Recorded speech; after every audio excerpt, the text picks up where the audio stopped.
Yes. See, the exclusion of the public is excluded from procedures of marital disputes. Yes. Now, it's a little different process in the United Nations than it is in the United States. Yes. They have some different laws in the United Nations. Now, this reconciliation, I mentioned there was no need for a protection order. Yes. Because of my personal recognizance and being on probation, I was to not contact the petitioner.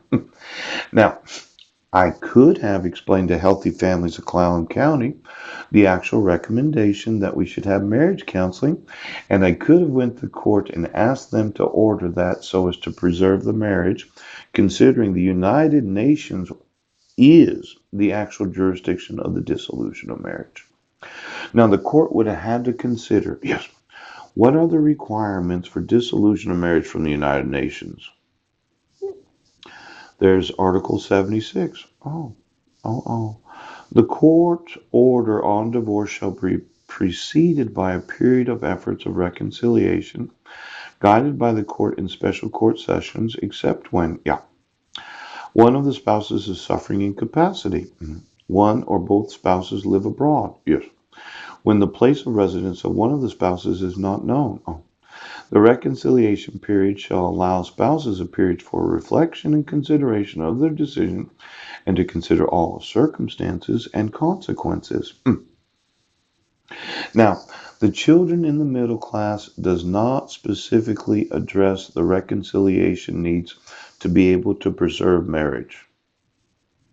It talks about how to have a dissolution of marriage without the children being affected, yes, so that whatever happens is in the best interest of the children.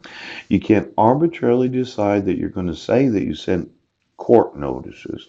You have my phone number, my email address, and then there's that 1023 Mike Van Proyen, the same individual that turned the electricity off on me in the middle of winter. Yes, the same individual that kept all my personal belongings. Could you get me the passports of every oath badge attorney? Yes. Mandatory reporter? Yes. All of those in school districts? Yes. And then that little RFID chip in your passport. Poop.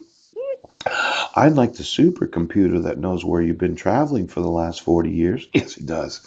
See, every time you leave the nation, we in the United States issue passports that have a chip where they put it on like a chip reader. Yes, we do.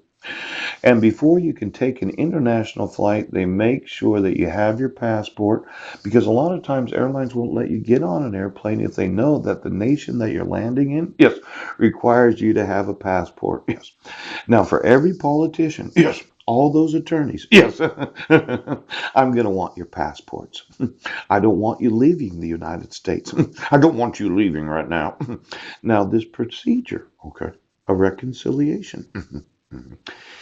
In the divorce disputes, the court is obliged, yes, to achieve formal reconciliation.